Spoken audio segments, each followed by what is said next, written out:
Kalena dhammat sawanang etamang kalamutamang.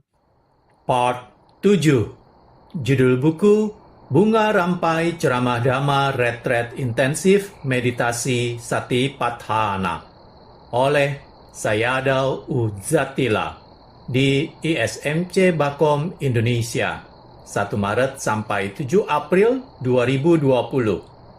Penerjemah Bahasa Indonesia Sayalei Wajiranyani.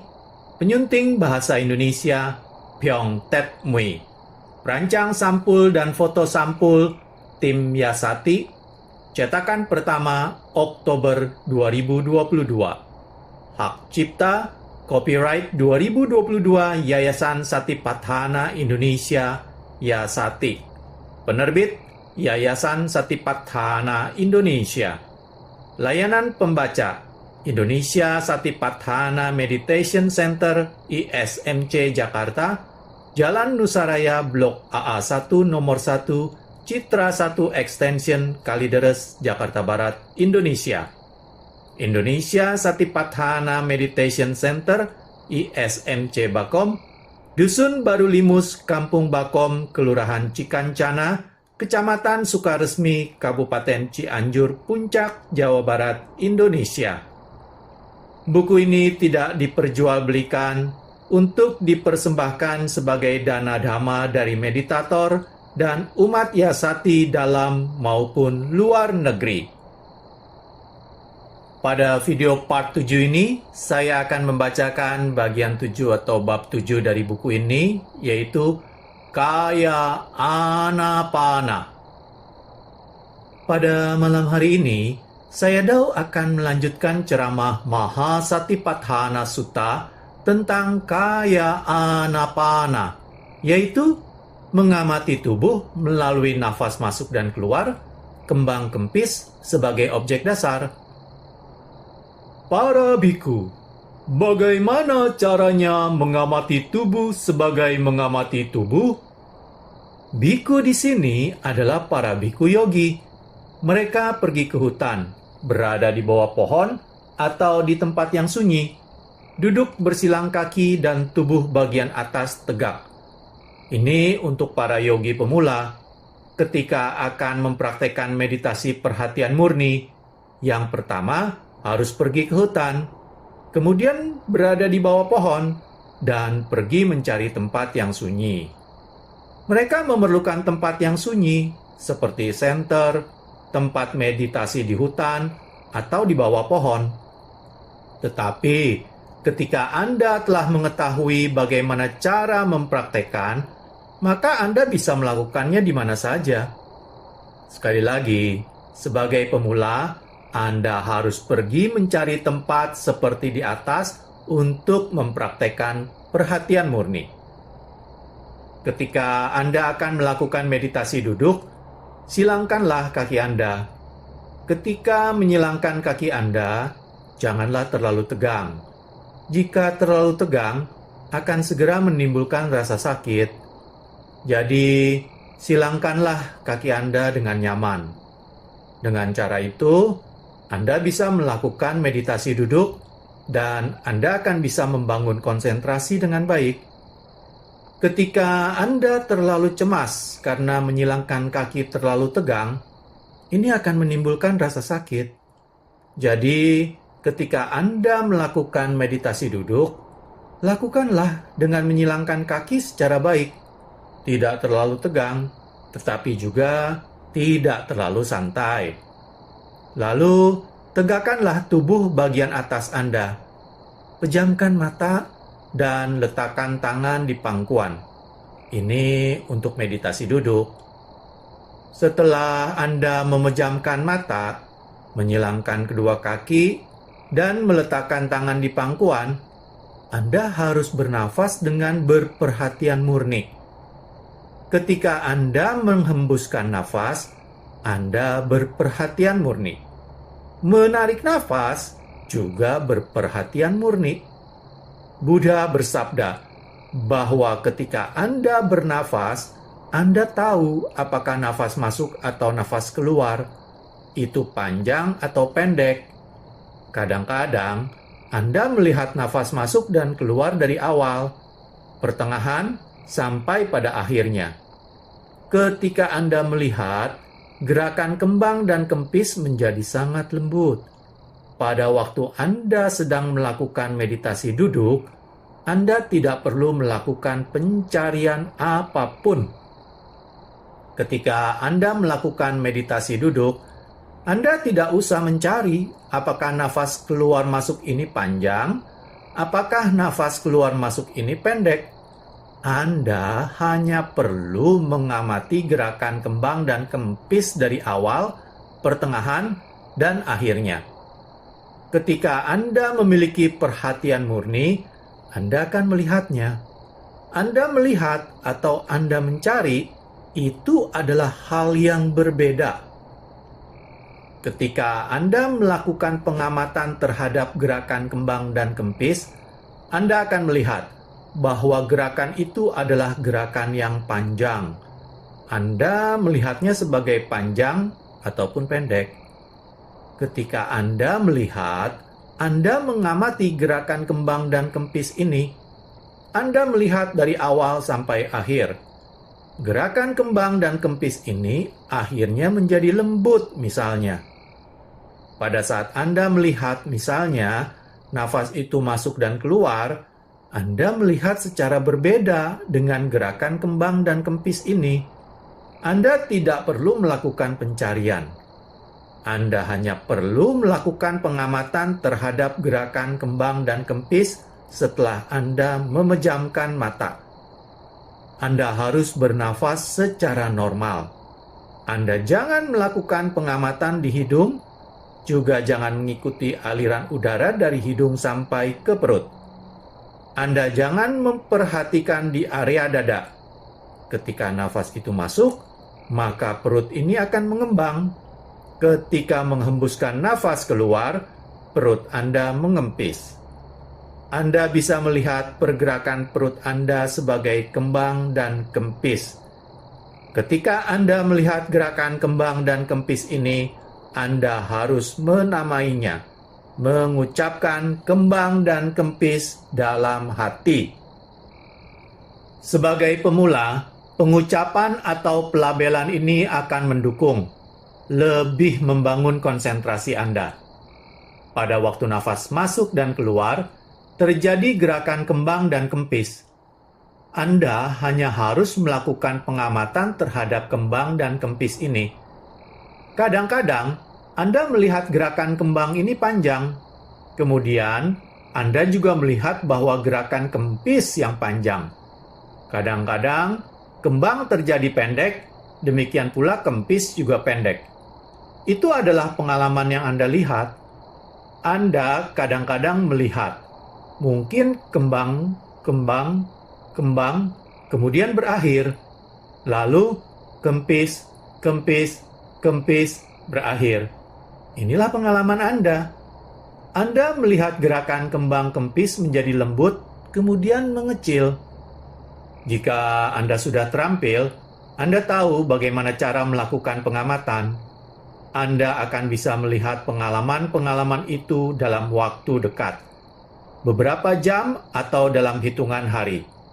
Jika Anda melakukan pengamatan dengan hati-hati, dengan cermat, ketika Anda bernafas masuk dan keluar, Anda janganlah memusatkan di hidung Anda, ataupun mengikuti aliran udara itu. Ketika Anda mempraktekkan meditasi duduk, janganlah Anda sengaja membuat nafas secara kuat atau membuat nafas secara panjang. Anda harus bernafas secara normal. Kadang-kadang, mungkin Anda merasakan seperti tidak ada aliran nafas. Anda jangan melakukan apapun. Anda haruslah bersabar. Anda harus mengamati gerakan kembang dan kempis itu sebagai panjang ataupun pendek, cepat ataupun gerakan lambat. Banyak sekali jenisnya. Anda janganlah mencari-cari. Kewajiban Anda hanyalah mengamati area perut Anda. Jika misalnya terlupa, Pada waktu gerakan itu kembang, Anda sebut sebagai kempis. Anda janganlah cemas. Ketika Anda mengamati sebagai kempis, menyebut sebagai kempis, tetapi sudah terjadi kembang, Anda juga jangan cemas. Anda harus bisa melakukan pengamatan gerakan kembang dan kempis. Setelah beberapa menit, Anda bisa melakukan pengamatan. Mungkin di sana ada kesadaran yang mengembara. Anda janganlah cemas. Ketika Anda melakukan pengamatan kembang, kempis, apakah itu panjang atau pendek, Anda cukup melihatnya. Kadang-kadang terjadi cepat atau lambat, atau terjadi berbagai bentuk pergerakan lain.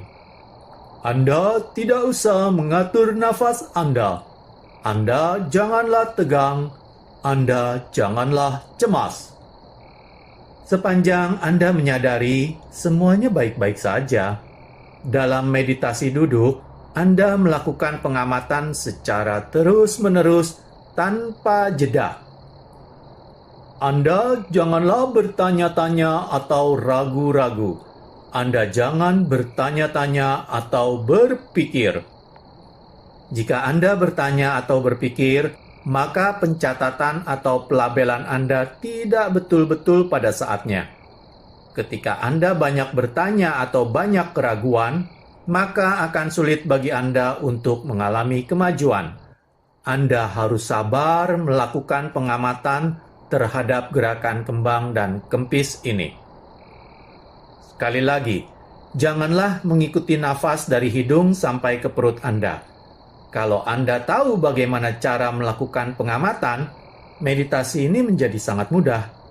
Dalam 1 jam, Anda akan melihat berbagai macam pergerakan. Anda janganlah melakukan pengendalian. Ketika ada pikiran yang mengembara, Anda tidak tahu. Ketika Anda sudah sadar, Anda kembali kepada pengamatan terhadap gerakan kembang, kempis. Anda harus berlatih secara terus-menerus. Maka dalam beberapa jam atau dalam hitungan hari, pasti akan mengalami kemajuan. Buddha bersabda bahwa para biku bagaikan seorang tukang kayu yang terampil yang akan mengerjakan dekorasi dari kayu misalnya.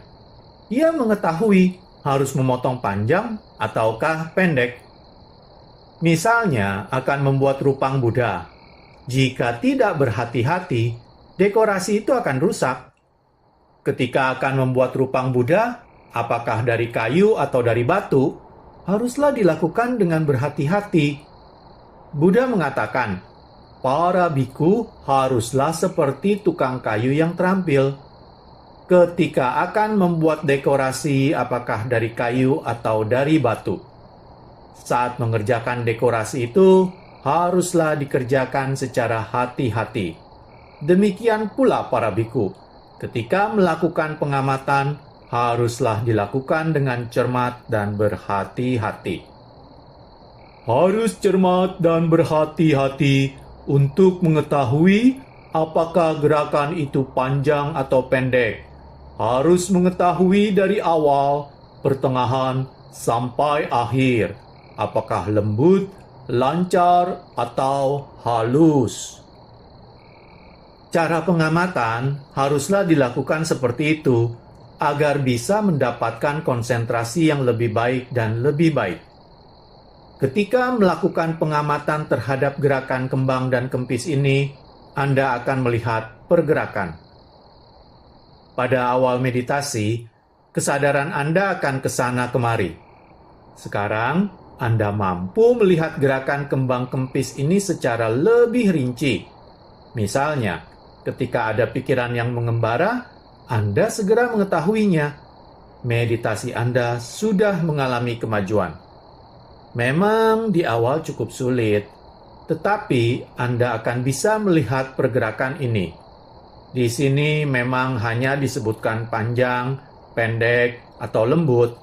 Tetapi ketika meditasi Anda telah mengalami kemajuan, Anda akan mampu melihat berbagai bentuk pergerakan. Anda jangan cemas. Anda jangan mengikuti aliran udara dari hidung sampai masuk. Anda hanya harus memperhatikan di area perut Anda. Buddha bersabda, "Para biku, dengan melakukan seperti itu, ketika Anda melakukan pengamatan terhadap tubuh internal dan eksternal, maka Anda akan bisa melihat sebab-sebab dari segala sesuatu dan Anda juga bisa melihat lenyapnya segala sesuatu." Anda memiliki badan, juga kesadaran. Batin itu yang menjadi penyebab Anda mengamati tubuh Anda. Dari tubuh ini muncul, misalnya gerakan kembang, kemudian lenyap. Anda tahu dari diri Anda sendiri, internal, juga di luar diri Anda. Dengan memahami dari dalam diri Anda juga akan mengetahui bahwa yang lain pun terjadi seperti itu. Selalu muncul, kemudian berakhir. Maksudnya adalah, Anda tidak perlu mengamati yang lainnya.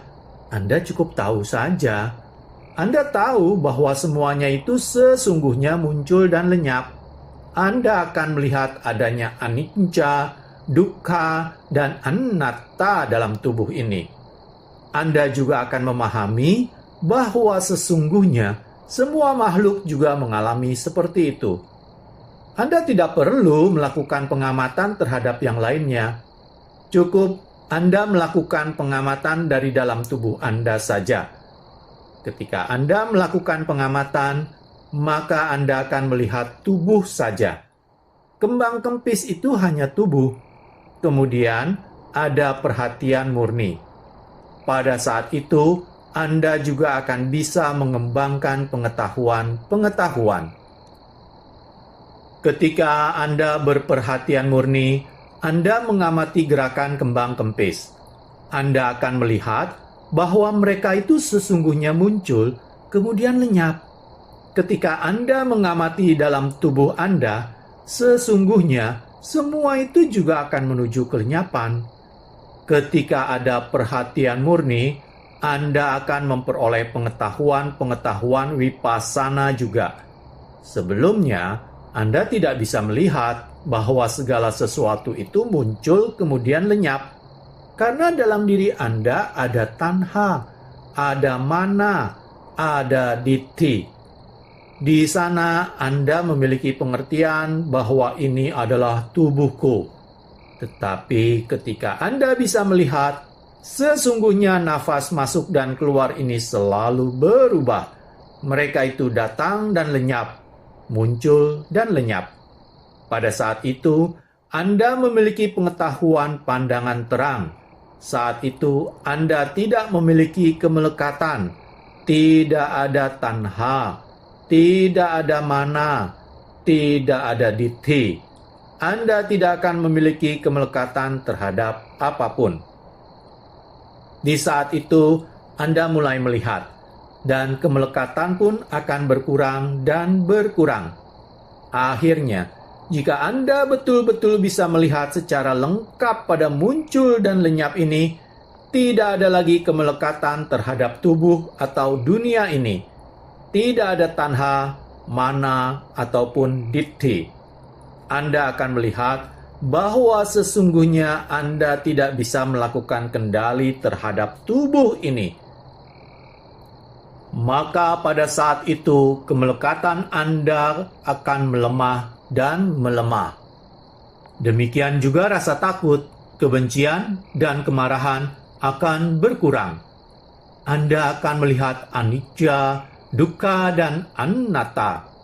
Anda tidak akan memiliki kerinduan atau kemelekatan. Anda juga tidak akan memiliki ketakutan terhadap kematian, sakit, atau menjadi tua. Ketika Anda mempraktekkan meditasi dengan benar, maka Anda akan melihat manfaat itu. Anda harus melihat bahwa sesungguhnya tubuh ini selalu berubah dan berubah, sehingga Anda tidak akan melekat padanya. Ketika Anda tidak melekat padanya, tidak akan ada ketakutan atau kemelekatan. semuanya akan menjadi berkurang dan akhirnya semuanya akan tersingkir atau lenyap.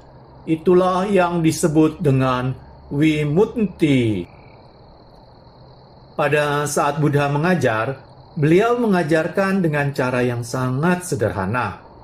Di sini Buddha tidak membicarakan nibbana, anicca, dukkha, ataupun anatta. Beliau hanya menyatakan harus mengamati tubuh ini dengan cermat hingga bisa memetik manfaat. Anda harus bisa melihat bahwa tubuh ini selalu berubah. Ketika Anda memiliki perhatian murni, akan muncul pengetahuan. Ketika Anda sudah mendapatkan kemajuan dalam meditasi Anda, maka lobha, dosa, dan moha ini juga akan lenyap. Tidak ada mana, tidak ada ditthi. Di sini, Buddha tidak menyatakan tentang nibbana, anicca, dukkha, ataupun anatta, juga magga dan phala. Buddha juga tidak menyebutkan tentang Sotapanti, Sakadagami, Anagami, dan Arahan. Buddha hanya mengatakan, pergilah ke hutan, ke tempat yang sunyi, duduk bersilang kaki, pejamkan mata, duduk secara tegak, bernafas dengan cermat. Perhatikan masuk dan keluar, apakah itu panjang, pendek, awal, pertengahan, sampai akhir, kembang kempis. Maka Anda akan melihat tubuh ini datang, muncul, dan lenyap. Anda tidak akan melihatnya sebagai milik Anda. Demikian pula yang terjadi pada orang lain, maka Anda tidak akan memiliki kemelekatan terhadap diri Anda sendiri, juga terhadap yang lainnya. Orang menjadikan semuanya ini menjadi rumit. Padahal, Buddha mengajarkannya dengan jelas dan sederhana. Sekarang pun, banyak guru yang membuat muridnya menjadi kebingungan. Pada waktu itu, Buddha tidak mengatakan tentang konsentrasi dan 4 kebenaran mulia. Buddha hanya mengatakan, pergilah ke hutan, cari tempat yang sunyi, kemudian Anda akan bisa melihat tubuh Anda selalu berubah. Ini dijelaskan dengan sangat tuntas. Tetapi guru meditasi sekarang banyak yang menjadikannya sulit, sehingga orang juga mengalami kesulitan. Padahal, sekali lagi, Buddha mengajarkan dengan sangat sederhana. Amati pergerakan kembang dan kempis. Ketika perhatian murni mengalami kemajuan, maka di sana tidak akan ada lagi kerinduan dan kemelekatan. Akan bisa menembus nibbana, magga, phala, sotapanna, sakadagami, anagami, dan arahan. Bisa melihat anicca, dukkha, dan anatta. Yogi jangan bingung. Yogi hanya harus melakukan pengamatan secara cermat dan hati-hati. Lakukanlah sesuai ajaran Buddha. Janganlah memiliki keraguan-raguan. Ketika Anda terlalu banyak mendengar ceramah atau membaca buku, kadang-kadang ini tidak menjadikan Anda memiliki pengetahuan yang jernih. Malah akan menjadikan Anda memiliki banyak kebingungan. Seperti di Indonesia, mereka kekurangan ajaran dasar Buddhis akan menyebabkan munculnya banyak kebingungan. Demikian pula, guru banyak menyebabkan muridnya menjadi lebih bingung. Ketika umat memandang guru itu adalah guru yang hebat, padahal guru itu tidak memiliki pengalaman yang memadai, maka ini justru akan menimbulkan penderitaan bagi Anda. Sayadaw menyatakan bahwa Sayadaw di sini mengajar sesuai dengan naskah dalam bahasa Pali. Kemudian Sayadaw terjemahkan. Sayadaw menjelaskan sesuai dengan naskah Pali yang ada dalam Mahasatipatthana Sutta. Sayadaw berharap para yogi melakukan pengamatan kembang dan kempis ini secara berhati-hati. sehingga akhirnya Anda bisa menembus nibbana untuk mengakhiri penderitaan. Sadhu, sadhu, sadhu. Demikianlah, berakhir sudah saya membacakan bab 7 atau bagian 7 dari buku ini, yaitu Mahasatipatthana Sutta Kaya Anapana. Pada video part selanjutnya, video part 8, saya akan mulai membacakan bab 8 atau bagian 8 dari buku ini, yaitu pengamatan pada tubuh. Terima kasih. Kalena dhammat savanang etammang kalamutamang